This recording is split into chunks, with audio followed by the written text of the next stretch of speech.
March 6, 1945. 3:47 p.m. Cologne Cathedral Square, Germany. The gunner's periscope shattered into a spiderweb of cracks as Feldwebel Karl Hoffmann pressed his eye against it, straining to identify the unfamiliar silhouette emerging from the rubble-strewn street. For 3 years he had memorized every American tank profile: the high-riding Sherman with its 75mm pop gun, the Stuart light tanks that Tiger crews called toy panzers, even the rare jumbo Shermans with their extra armor that still couldn't penetrate a Tiger's frontal plate beyond 500 meters. But this was something else entirely. "Das ist kein Sherman," he whispered into the intercom, his voice carrying a tremor that his crew had never heard before. "That's not a Sherman." Through the cracked optics he could see the massive gun barrel, longer, thicker than any American tank gun he'd encountered. The hull sat lower, more angular, with sloped armor that looked cast rather than welded. The turret was enormous, almost disproportionate to the hull, like someone had mounted a heavy anti-aircraft gun on a tank chassis. His mind raced through recognition charts, training silhouettes, intelligence briefings. Nothing matched. In exactly 18 seconds, Karl Hoffmann and his crew would become among the first German tank crews in history to discover that the Americans had finally built something that could kill them at any range, from any angle. The Panther tank, commanded by Wilhelm Bartelborth of Panzer Brigade 106, had already learned this lesson 3 minutes earlier. Its 5-man crew never got to report what killed them. The M26 Pershing's 90mm M3 gun spoke first. The armor-piercing round traveled at 853 meters per second, crossing the 120 meters between the two tanks in less time than it took Hoffmann to blink. The projectile struck the Panther's frontal armor at the turret face. The 100mm armor plate, which had deflected dozens of Sherman rounds in France and Belgium, split under the impact. The 90mm shell, still carrying tremendous kinetic energy, continued through the crew compartment before detonating. The mathematics of Allied victory were being written not in battle plans, but in production statistics and battlefield encounters that would shatter every assumption these soldiers carried about their enemies, their homeland, and their cause. The story of German tank superiority had been written in steel and blood since the Tiger WWII first rumbled into combat at Leningrad in August 1942. For 2.5 years, German heavy tank crews had lived inside machines that seemed to violate the fundamental rules of armored warfare. Their 88mm guns could destroy any Allied tank at ranges exceeding 2,000 meters. Their armor, 100mm thick on the front hull and 120mm on the turret, made them virtually immune to standard Allied tank guns at normal combat ranges. The psychological effect was as powerful as the mechanical advantage. Veterans of Schwer Panzerabteilung 506 described the feeling of invincibility that came with operating Tigers. The mathematics were indeed compelling. The American M4. Sherman's 75mm M3 gun could only penetrate the Tiger's frontal armor at ranges under 100 meters, and only then with special ammunition and perfect angles. The Tiger's 88mm KWK-36 could punch through a Sherman's frontal armor at 2,000 meters. By December 1944, German tank crews had developed standard tactics that exploited this technological superiority. They would position their Tigers and King Tigers at maximum range, using their superior optics and guns to destroy Allied tanks before they could close to threatening distances. A single Tiger could, and often did, hold up entire Allied advances. The most famous example occurred at Villers-Bocage in June 1944, when SS Obersturmführer Michael Wittmann's single Tiger destroyed 14 tanks, 2 anti-tank guns, and 13 other vehicles in less than 15 minutes. Though Wittmann himself would die in August 1944, months before the Pershing arrived. This superiority created a profound psychological advantage that extended beyond the battlefield. Allied tank crews developed Tiger fever, often mistaking any German tank for a Tiger and reporting far more Tiger encounters than actually occurred. Meanwhile, German heavy tank crews developed an almost mystical belief in their invulnerability, painting kill rings on their gun barrels like fighter aces. But unknown to these confident crews, 8,000 kilometers away in the Detroit tank arsenal, American engineers had been working since September 1942 on a project designated T-26. They were building something that would shatter the myth of German tank invulnerability. The journey to the M26 Pershing began with a bitter realization. American tank design had fallen dangerously behind. The M4 Sherman, which formed the backbone of American armored forces, had been designed in 1941, when the most dangerous German tank was the Panzer IV with its short 75mm gun.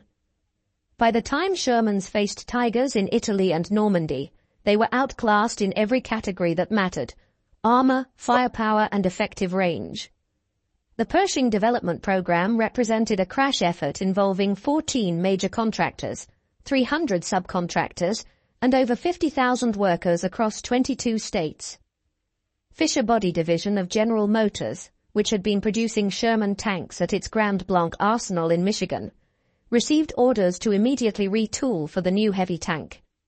The changes were staggering: new casting techniques for the turret, entirely different transmission systems, and most critically, the integration of the 90mm gun that had previously been used only in tank destroyers and anti-aircraft roles. The 90mm M3 gun was a marvel of American engineering.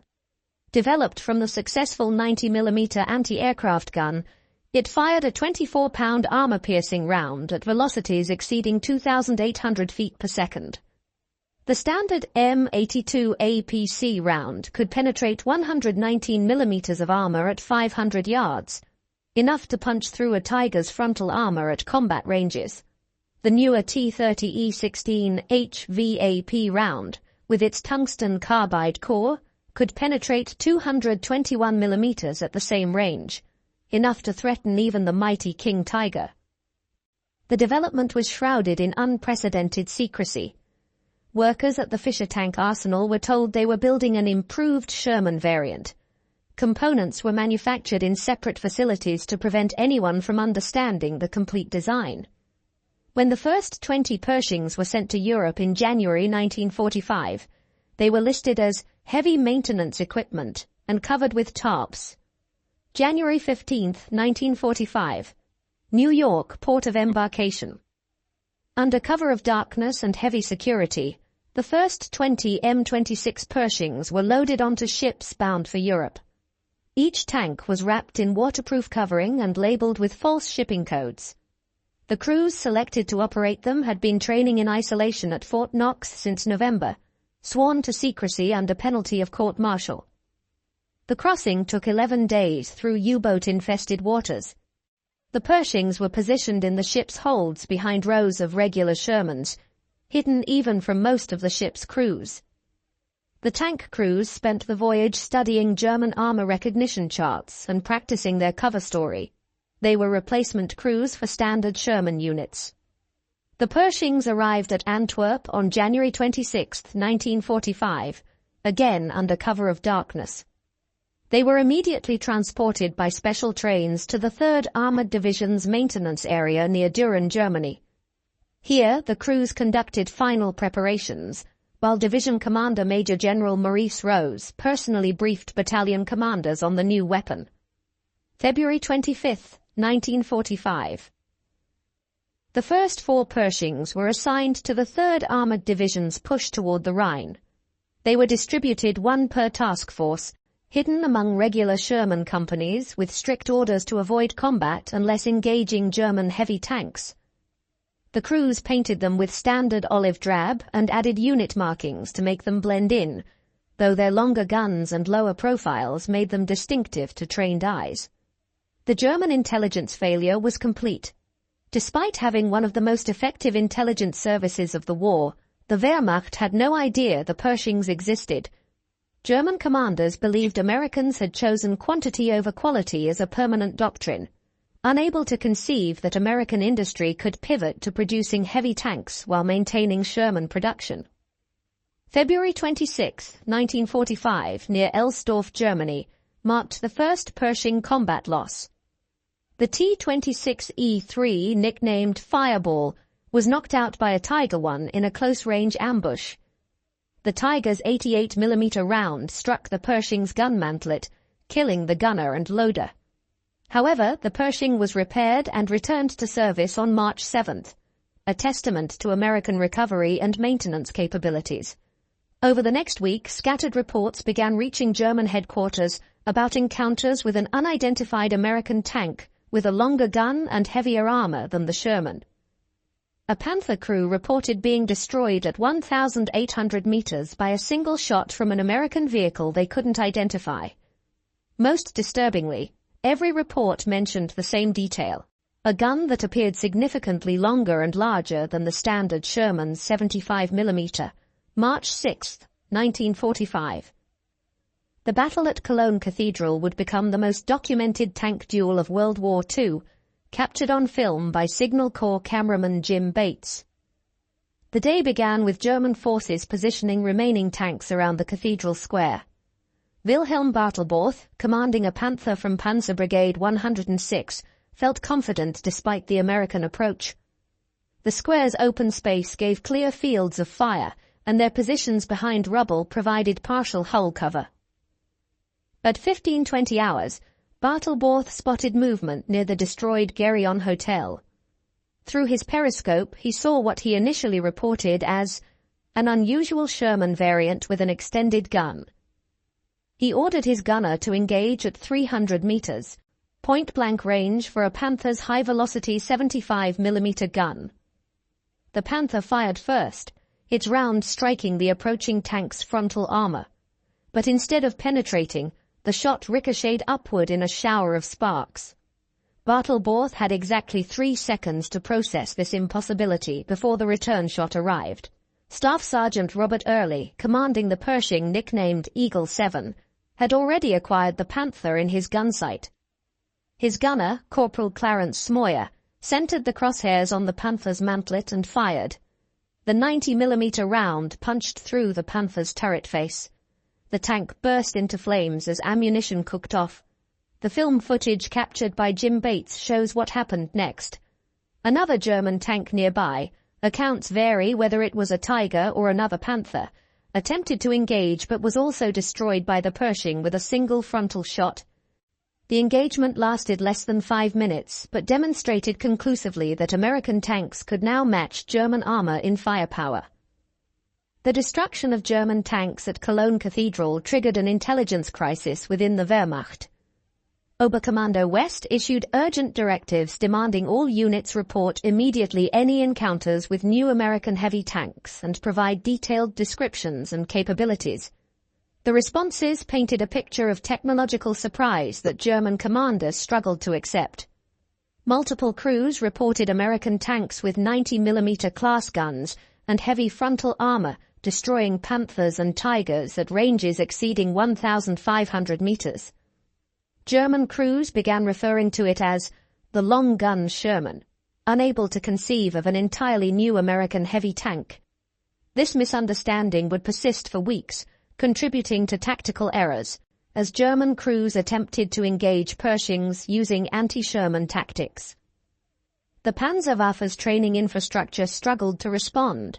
Tank schools had no information about the new American vehicle, recognition charts didn't exist, and tactical manuals assumed American tank guns couldn't penetrate German heavy armor frontally.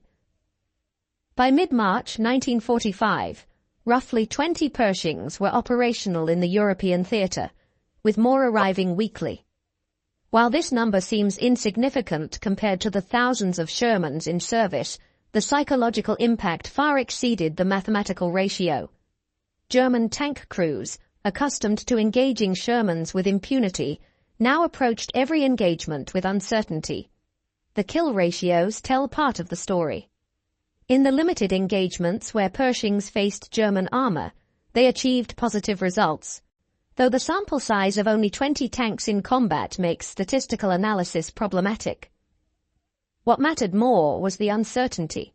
German crews couldn't distinguish Pershings from Shermans at distance, creating hesitation in every engagement. Production mathematics were even more significant. While Germany struggled to produce 100 tanks per month by early 1945, American factories had produced 2,202 M26 tanks by war's end, with Fisher-Body's Grand Blanc arsenal alone completing 1,739 units. German crews who learned about these production rates through interrogations or captured documents realized they weren't just facing a technically capable opponent, they were facing one that could replace losses at rates Germany couldn't match even at its peak. The capture of damaged Pershing components and examination of knocked-out vehicles provided German engineers and tank crews with their first close look at American heavy tank engineering. What they discovered challenged every assumption about American tank design. The cast turret was a single piece, requiring manufacturing capabilities Germany had never developed for such large components. The Ford GAF V8 engine produced 500 horsepower, while maintaining reliability German engines couldn't achieve. The transmission included advanced features that seemed impossibly complex, yet functioned smoothly.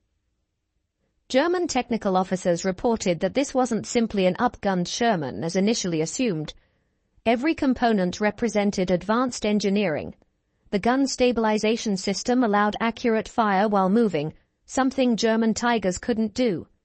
The power traverse could rotate the turret 360 degrees in 15 seconds. The optics equaled German quality. The examination revealed details that particularly affected German crews' morale. The interior was spacious compared to German tanks, with better crew ergonomics. The ammunition storage included wet stowage systems to prevent fires, a feature German tanks desperately needed but lacked. Even small details like padded surfaces and interior lighting showed attention to crew comfort that German designs had sacrificed. The knowledge of American heavy tank capability spread through the Panzerwaffe rapidly, affecting morale that had already been weakened by constant retreat and material shortages. Tank crews who had maintained their fighting spirit despite overwhelming odds now faced a different reality. The Americans had eliminated their last advantage. German tactical doctrine had been built on the assumption of technical superiority, compensating for numerical inferiority. Defensive positions were chosen based on Tigers and Panthers being able to engage American armor at ranges where return fire was ineffective. Offensive operations assumed German heavy tanks could punch through American positions with acceptable losses. Both assumptions were now questionable. The psychological impact was reflected in increasing reports of mechanical breakdowns that resulted in tank abandonment. Crews who would previously have attempted field repairs under fire now declared vehicles irreparable at the first mechanical issue. Tank recovery vehicles reported finding abandoned German tanks with minor problems, loose tracks, empty fuel tanks, thrown treads, that crews would have routinely fixed weeks earlier. As American forces pushed toward the Rhine in late March 1945, German tank crews found themselves in an impossible position.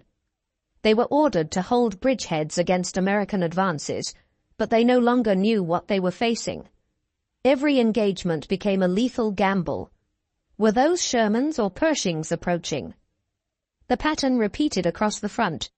German tanks that had once stood their ground now withdrew at first contact. Defensive positions that should have held for days collapsed in hours. The material impact of 20 Pershings among thousands of American tanks was minimal, but the psychological impact was paralyzing. April 1945 saw the complete breakdown of German armored resistance in the West. Units that still possessed operational tanks often refused to engage American armor without guarantee that no Pershings were present. Since no such guarantee was possible, many units essentially ceased offensive operations. The battle for Dessau on April 21st to 24th exemplified the new reality. German defenders, despite having operational Panthers and Tigers, adopted purely defensive positions and avoided engaging American armor at range.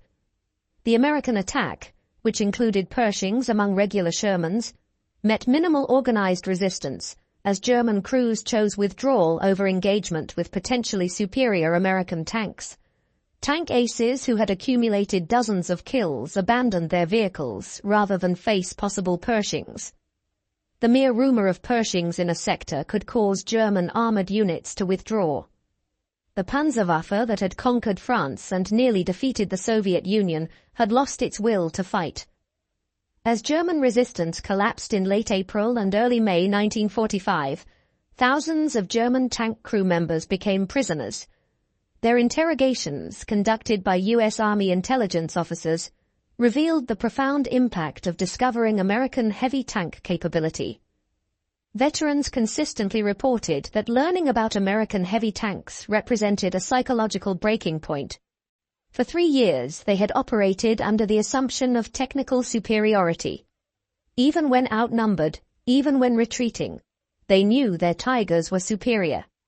When they learned Americans had equal or better tanks, the war became hopeless in their minds. The interrogations revealed that many German crews had never actually encountered a Pershing, but the fear of them had shaped every tactical decision. The uncertainty, not knowing whether approaching American tanks were Shermans or Pershings, proved as effective as actual combat in neutralizing German armor. What German tank crews didn't fully understand until after the war was the scale of American heavy tank production achieved by 1945. While only 310 Pershings reached Europe before Germany's surrender, with only about 20 seeing combat, American factories had produced over 2,200 M26 tanks total by October 1945. Fisher Body's Grand Blanc arsenal alone had produced 1,739 tanks, while Detroit Tank Arsenal, Chrysler, added 473 units. The assembly lines, once fully converted, could complete a Pershing in hours compared to the weeks required for German Tiger production. By comparison, Germany had produced only 1,347 Tiger I and 492 King Tiger tanks during the entire war. The production facilities told their own story. American tank production infrastructure dwarfed anything Germany had achieved.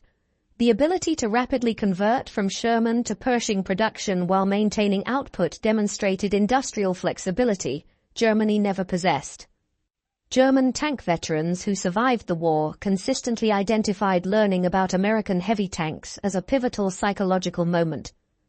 These were not inexperienced crews who might panic unnecessarily, but hardened veterans with extensive combat experience who understood tank warfare intimately.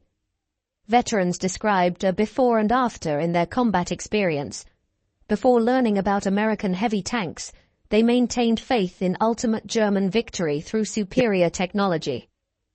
After, they fought only for survival, seeking ways to avoid combat rather than dominate it. The reaction of veteran crews differed markedly from their response to other Allied innovations. When faced with numerical superiority, they had adapted tactics. When faced with air supremacy, they learned to move at night and use concealment. But technological parity in tank design, the one advantage they had counted on since 1942, offered no tactical solution. Nothing symbolized the German psychological collapse more than the fate of King Tiger crews in the war's final weeks. The King Tiger represented the pinnacle of German tank design, 68 tons of armor and firepower that had been essentially invulnerable to frontal attack throughout its combat career. Yet by April 1945, King Tiger crews were increasingly reluctant to engage American armor. The King Tiger's 150mm frontal armor and long-barreled 88mm gun should have maintained superiority over the Pershing. However, the psychological impact of knowing Americans possessed heavy tanks with powerful 90mm guns created paralysis. Crews that had once engaged confidently now hesitated, unsure whether they faced Shermans they could destroy or Pershings that could threaten them. Post-war analysis revealed how completely German intelligence had failed to detect the Pershing program. Despite extensive spy networks and signals intelligence, The Wehrmacht had no knowledge of American heavy tank development until Pershing started appearing in combat. The intelligence failure went deeper than missing the Pershing program. German intelligence had fundamentally misunderstood American industrial capability. They knew Americans produced many tanks, but assumed this meant accepting inferior quality. They couldn't conceive that American industry could pivot to producing heavy tanks while maintaining mass production advantages. April 1945 saw the complete breakdown of German armored resistance in the West. Units that still possessed operational tanks often refused to engage American armor. The mere presence of American tanks in a sector could cause German withdrawals, regardless of actual American tank types present. Individual tank commanders reported increasingly desperate attempts to avoid engaging American armor. Tanks were declared mechanical losses after minor breakdowns that would have been field repaired weeks earlier. Crews reported enemy heavy tanks in sectors where reconnaissance later confirmed only Shermans operated. Ironically, the psychological impact of the Pershing far exceeded its actual combat performance. While superior to German tanks in many respects, the Pershing had its own problems. The transmission proved unreliable, leading to mechanical breakdowns. The gun, while powerful, had a slower rate of fire than German 88mm guns. The armor, though well-sloped, was actually thinner than King Tiger armor. In purely technical terms, the Pershing was roughly equivalent to a Panther, superior in some aspects, inferior in others. It was not the super tank that German crews imagined. But the psychological impact didn't depend on technical reality. It depended on the shattering of German assumptions about American capabilities. Statistical analysis is problematic given that only about 20 Pershings saw actual combat. The limited sample size makes claims of specific kill ratios meaningless. What mattered was not statistical superiority but psychological impact. German crews believed Americans had achieved tank parity or superiority, and this belief shaped their actions more than actual tank capabilities. The presence of Pershings accelerated German surrenders in the war's final weeks. Tank crews who might have continued fighting with Tigers and Panthers against Shermans chose surrender when facing possible Pershings. The psychological calculation was simple. Fighting Shermans with superior German tanks offered survival chances. Fighting potentially equal American tanks offered only death. The phenomenon repeated across the front. German tank crews, once among the most determined fighters in the Wehrmacht, became increasingly likely to surrender. U.S. Army intelligence noted that by late April, German tank crew prisoners often arrived at collection points before infantry from the same units, a reversal of previous patterns where tank crews fought to the last. Remarkably, German tank units transferred from the Eastern Front, where they still faced Soviet tanks they could dominate, experienced severe psychological shock when learning about American heavy tanks. These units arrived confident in their technological superiority, only to discover that advantage might not exist against American forces. Schwer Panzerabteilung 503, transferred from the Eastern Front in March 1945, had destroyed hundreds of Soviet tanks, including the newest T-3485s and IS-2s. The crews considered themselves invincible. Within weeks of arriving in the West, the unit's effectiveness declined dramatically after reports of encounters with American heavy tanks. The contrast between Eastern and Western Front experiences created cognitive dissonance. Crews couldn't reconcile still dominating Soviet armor while potentially being matched by American tanks. The realization that Americans might have surpassed Soviet tank development while maintaining massive numerical superiority created a sense of facing an unstoppable force. As more German crews learned about Pershing capabilities through combat reports and intelligence briefings, technical details spread through the Panzerwaffe. Each new piece of information further affected morale.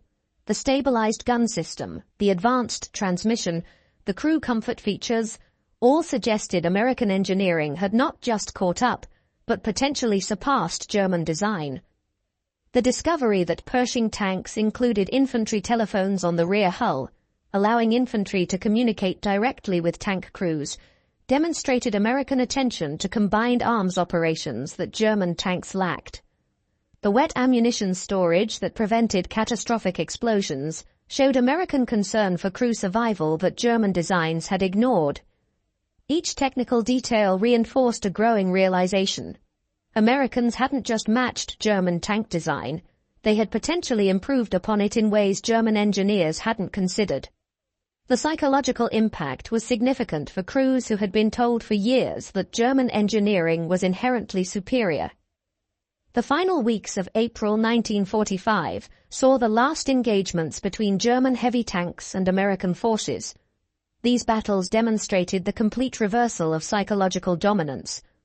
Where Tiger crews had once stalked Shermans with confidence, they now fought with desperation and uncertainty.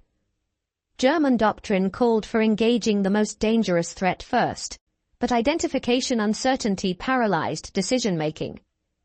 Crews hesitated, trying to identify whether approaching tanks were Shermans or Pershings, losing crucial first-shot opportunities.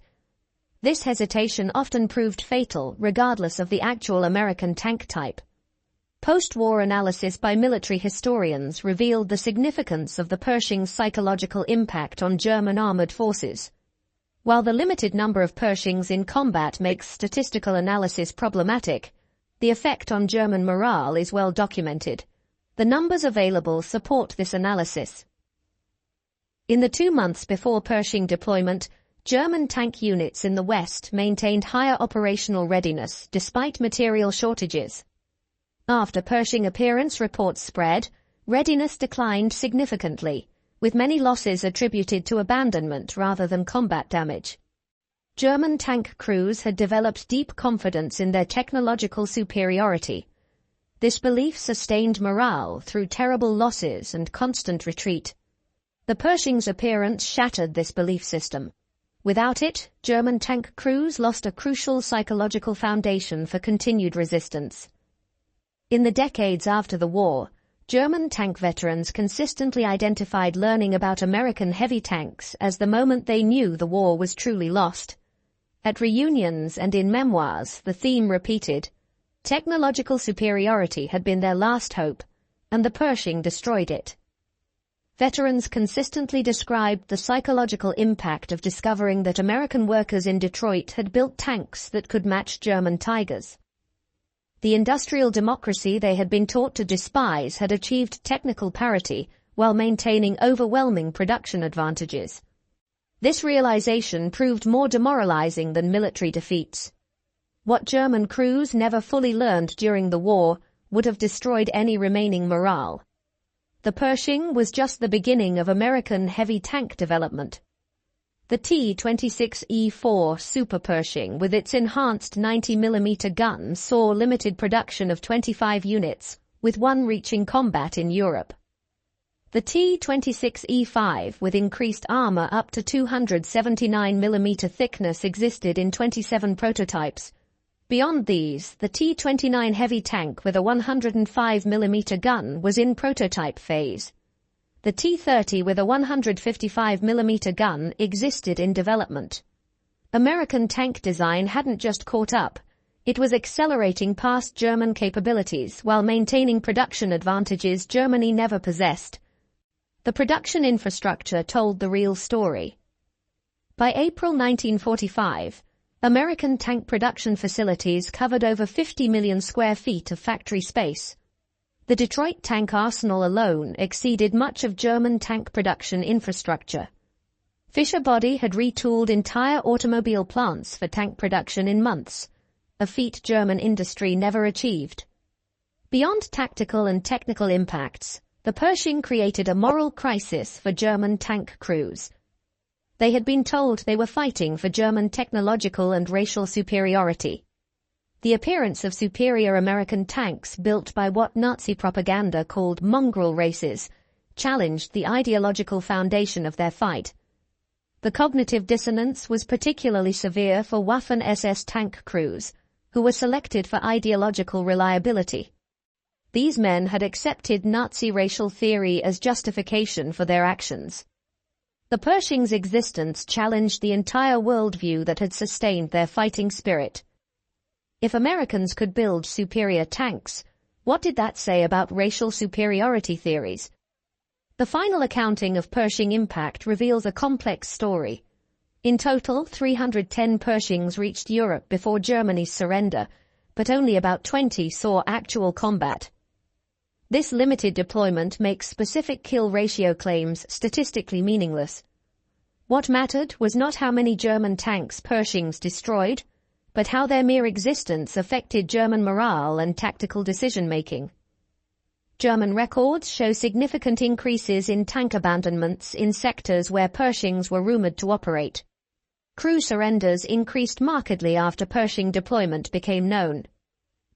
Operational readiness in panzer units dropped significantly, though multiple factors contributed to this decline. The greatest irony of the Pershing's impact was that German tank development had actually produced designs that might have exceeded American tanks, but too late and in too few numbers to matter. The Panther II, E-50, and E-75 programs represented advanced designs that might have maintained German technical superiority, but they existed only on paper or in prototypes when Pershings were entering production. This contrast embodied the fundamental difference between German and American approaches to warfare. Germans sought technical perfection in individual weapons. Americans sought sufficient quality in massive quantities. When Americans achieved technical parity with the Pershing while maintaining production superiority, German resistance became mathematically impossible. The psychological shock of discovering American heavy tank capability left lasting impacts on German military thinking. Post-war Bundeswehr doctrine emphasized that technological superiority alone could never again be assumed as a strategic advantage. The German military developed a healthy respect for American industrial capacity that persists to this day. Many German veterans who emigrated to America after the war cited the industrial might they witnessed, symbolized by the Pershing, as a factor in their decision. If America could produce such weapons while maintaining democratic freedoms and prosperity, perhaps the American system was worth embracing. Today, surviving Pershings stand in museums worldwide, silent testimony to American industrial achievement. At the Patton Museum at Fort Knox, a Pershing stands beside a captured King Tiger. The placard notes their rough technical equivalence, but doesn't capture the psychological revolution the American tank created. German veterans visiting these displays often reflected on the shock of discovering American heavy tank capability. The Pershing represented more than a weapon. It symbolized American industrial capacity finally focused on matching German quality while maintaining quantitative superiority. The full impact of the Pershing can be understood through verified numbers that tell the story of psychological warfare. German tank crew morale notably declined after reports of American heavy tanks spread. Only 20 Pershings saw combat, making specific kill ratios statistically meaningless. 310 Pershings reached Europe before VE Day. 2,202 total M26 tanks were produced by October 1945. German production: 1,347 Tiger WWII and 492 King Tiger tanks during the entire war. Fisher Body alone produced 1,739 Pershings. Chrysler added 473. These numbers reveal that the Pershing's psychological impact far exceeded its limited combat deployment. The knowledge that Americans could mass-produce heavy tanks while Germany struggled to maintain existing vehicles proved as demoralizing as actual combat losses. The last verified German tank versus Pershing engagement occurred in late April 1945 as the war drew to its close. By then, the psychological damage was complete. German tankers who had entered the war supremely confident in their technological superiority ended it discovering that American industrial democracy had matched their best efforts. The story of German tankers discovering the Pershing's capability provides timeless lessons about warfare, psychology, and industrial capacity. It demonstrates that technological superiority alone cannot sustain military effectiveness without the industrial base to support it. More fundamentally, it shows how psychological factors can outweigh material ones in warfare. The Pershing's psychological impact far exceeded its actual combat presence. 20 tanks contributed to breaking the spirit of the once proud Panzerwaffe, not through overwhelming combat victories, but through shattering the myth of German technical superiority. The German tankers, who had entered the war supremely confident in their technological superiority, ended it discovering that American industrial democracy had matched and potentially exceeded their best efforts. The psychological journey from hunters to hunted, from superior to potentially inferior, occurred in just 8 weeks. From the first Pershing combat in late February to Germany's surrender in early May. The Pershing's true victory wasn't measured in destroyed German tanks. With only 20 in combat, statistical analysis is impossible. But in destroyed German certainty. Tank crews who had fought against overwhelming odds for years, sustained by faith in their technological edge, lost that faith when American heavy tanks appeared. In the end, the M26 Pershing accomplished what thousands of Shermans couldn't. It contributed to breaking the German tankers' spirit.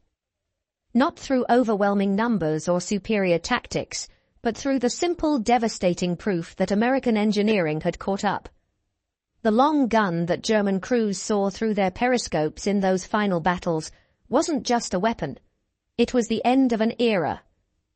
German tankers never knew the American Pershing had a 90mm gun capable of killing their Tigers until those guns spoke in combat. When they did, the myth of German invincibility died. The hunters had become the hunted, and they knew it. In that knowledge lay the psychological collapse that helped end the war in Europe. The Pershing stands as testament to a fundamental truth of warfare. Technological superiority is temporary, but industrial capacity and democratic innovation endure. German tankers learned this lesson in the hardest possible way, staring down the barrel of an American 90mm gun that proved American democracy could produce weapons equal to anything German totalitarianism had created, even if in limited numbers that made their psychological impact far exceed their statistical significance.